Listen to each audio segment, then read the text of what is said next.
বড় বড় মুফাসসিরদের, ইমাম কুরতুবী রাহমাতুল্লাহ আলাইহি, বড় বড় তাফসীরবিদদের মত হলো যে মানুষের সারা বছরের ভাগ্য আল্লাহ নির্ধারণ করেন সবে কদরে।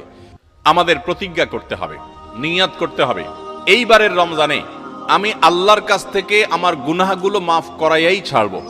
কোরআনে কারিমে একটা সূরা আছে, নাম হলো সূরা দুখান, আয়াত নম্বর 3 এবং 4। এটার বাংলা অর্থ দেখে নেবেন। আল্লাহ বলেছেন, ইন্না আনজালনাহু ফি লাইলাতিন মুবারাকাতিন ইন্না কুন্না মুনজিলিন, একটি বরকতময় রাতে আমি কোরআন নাজিল করি, ফিহা ইউফরাকু কুল্লু আমরিন হাকিম, সেই বরকতময় রাতে, যে রাতে কোরআন নাজিল হয়েছে, ওই রাতে সব গুরুত্বপূর্ণ বিষয়গুলো ধার্য হয়। কারণ কোরআনে সূরা কদরে আল্লাহ বলছেন, ইন্না আনজালনাহু ফি লাইলাতুল কদর, তাই লাইলাতুল কদরে কোরআন নাজিল হয়, আর সেই রাতে আল্লাহ গুরুত্বপূর্ণ বিষয়গুলো ধার্য করে। এখান থেকে বোঝা যায় সবে কদর ভাগ্য নির্ধারণ হয়। যাই হোক, যখনই হয়, আমরা ভাগ্যে যেন ভালো কিছু পাই, আমাদের ভাগ্য যেন সুপ্রসন্ন হয়, নসিবে যেন ভালো কিছু লেখা হয়, বাজেটে যেন ভালো কিছু থাকে, আমরা চাই না? কি করলে আমাদের নসিবে ভালো কিছু হবে? আমরা আজকে কয়েকটি আমলের কথা বলবো। নাম্বার 1, প্রথম আমল হলো ঈমান এবং তাকওয়ার চর্চা করতে হবে সারা বছর জুড়ে। এক রাত্রে যায় মসজিদে কান্নাকাটি করে আল্লাহকে এটি দোয়া দরুদ করে একটু ভাগ্য ঠিক করে সারা বছর আপনি টোটো করে ঘুরে বেড়াবেন, এটা বোকার স্বর্গে বাস করার সমান। এটা কখনো সঠিক বিষয় না। বরং আপনি ইবাদত বন্দেগী নেকামল সারা বছর জুড়ে করার চেষ্টা করবেন। আল্লাহ বলেছেন, ওয়ালাউ আন্না আহলাল কুরআ আমানু ওয়াত্তাকাউ লাফাতাহনা আলাইহিম বারাকাতিম মিনাস সামা, যদি কোন জনপদের লোকেরা ঈমান আনে আর তাকওয়া অবলম্বন করে, আল্লাহ বলেছেন তাদের জন্য আসমান থেকে আমি বরকতের সমস্ত দুয়ার খুলে দিব। এই জন্য আপনি আল্লাহর প্রতি ঈমান আনবেন এবং হারাম থেকে বেঁচে চলবেন, আল্লাহর নির্দেশগুলো মেনে চলবেন, আল্লাহ আপনার জীবনে বরকত দিবেন এবং আল্লাহ তাআলা আপনার ভাগ্যে ভালো কিছু দিবেন। সবচেয়ে বড় ভালো কিছু পাওয়া হলো মানসিক প্রশান্তি, সেটা আল্লাহ তাআলা দিবেন, জান্নাত তো আছেই। 2 নম্বর আমল হলো ইস্তেগফার করবেন, গুনাহ মাফ চাইবেন, আস্তাগফিরুল্লাহ ওয়া আতুবু ইলাইহি। যারা বেশি বেশি পড়ে, আল্লাহ তাদের রিজিকে বরকত দান করে, ইনকামে বরকত দান করে। আল্লাহ বলেছেন, ওয়া ইয়ামদুদুকুম বিআমওয়ালিন ওয়া বানিন, যারা ইস্তেগফার করে তাদেরকে আল্লাহ সম্পদ এবং সন্তান দিয়ে সমৃদ্ধ করেন, তাদের ভাগ্য ভালো কিছু হয়। এজন্য বেশি বেশি আস্তাগফিরুল্লাহ পড়বেন, আস্তাগফিরুল্লাহ আস্তাগফিরুল্লাহ, যত রকমের ইস্তেগফার আছে পড়বেন। 3 নম্বর হলো রেজা বিল কাজা, আল্লাহ যা দিয়েছেন এর উপর সন্তুষ্ট থাকবেন, আলহামদুলিল্লাহ বলবেন, যা পাইছি আলহামদুলিল্লাহ। আলহামদুলিল্লাহ বললে কি হবে? আল্লাহ বলেছেন, লা ইন শাকারতুম লা আযীদান্নাকুম, যদি তোমরা নিয়ামত যা পাইছো শুকর আদায় করে আরো বাড়ায় দিব। তাহলে আপনার ভাগ্যে যদি আরো বেশি কিছু থাকুক আপনি চান, তাহলে সেক্ষেত্রে আপনার শুকরিয়া আদায় করা শিখতে হবে। 3 নম্বর। 4 নম্বর হলো সাদাকা, দান সাদাকা, এটা বিপদ আপদ থেকে মানুষকে রক্ষা করে, মানুষের জীবনে বরকত এনে দেয়, এজন্য সাধ্য অনুযায়ী দান সাদাকা করা। 5 নম্বর হলো আল্লাহর কাছে দোয়া করা।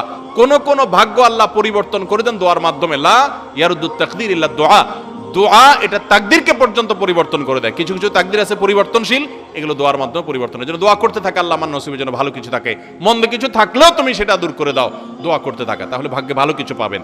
এবং 6 নম্বর হলো আত্মীয়তার বন্ধন রক্ষা করা। বুখারীর হাদিস, নবী সাল্লাল্লাহু আলাইহি ওয়াসাল্লাম বলেছেন, মান সাররাহু আইয়ুবসাতালাহু ফি রিজকিহি আও ইউনসালাহু ফি আতারিহি ফালিয়াসিল রাহিমা, যে ব্যক্তি চায় তার হায়াতে আল্লাহ বরকত দেখ, তার রুজিতে বরকত দেখ, সেজন্য আত্মীয়তার সম্পর্ক রক্ষা করে। চেষ্টা করব না ইনশাআল্লাহ।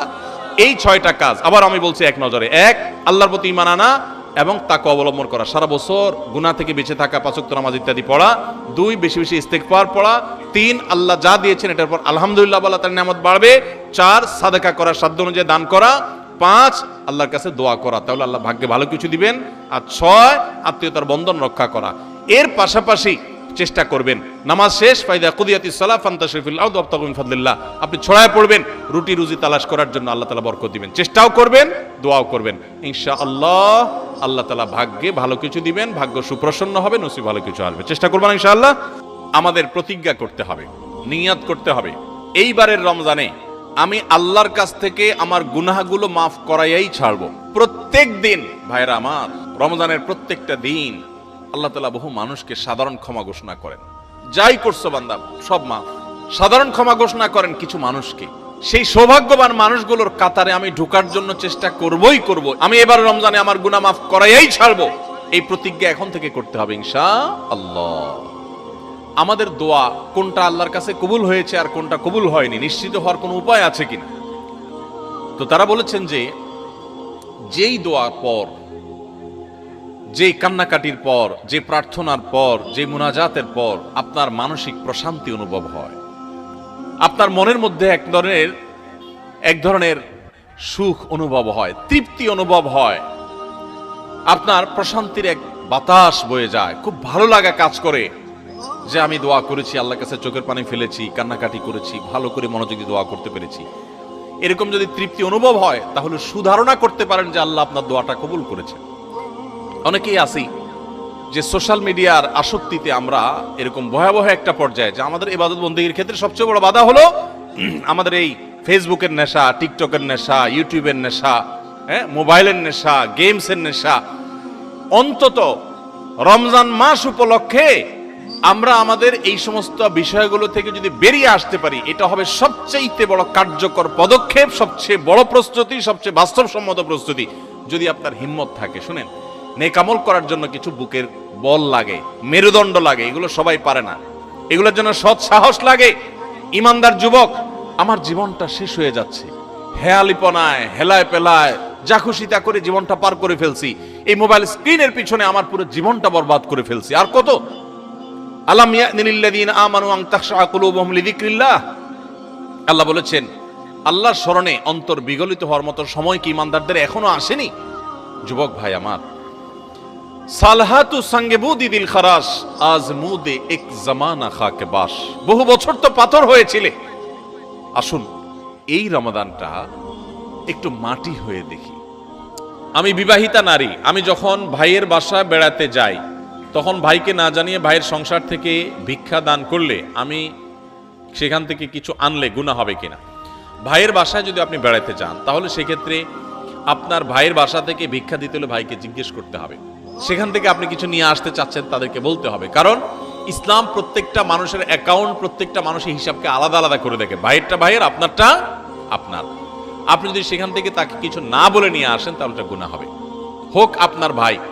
এমনকি স্বামী স্ত্রীও যদি হয়, তো একজন আরেকজনেরটা ব্যবহার করতে বা একজন আরেকজনের কাছ থেকে টাকা নিয়ে যেতে বলে নিতে হবে। তখন বলতে না পারেন, পরে বলে দিবেন, কিন্তু আপনি বললেন না, চুপচাপে শুধু নিতে থাকলেন, এটা জায়েজ হবে না, গুনাহ হবে।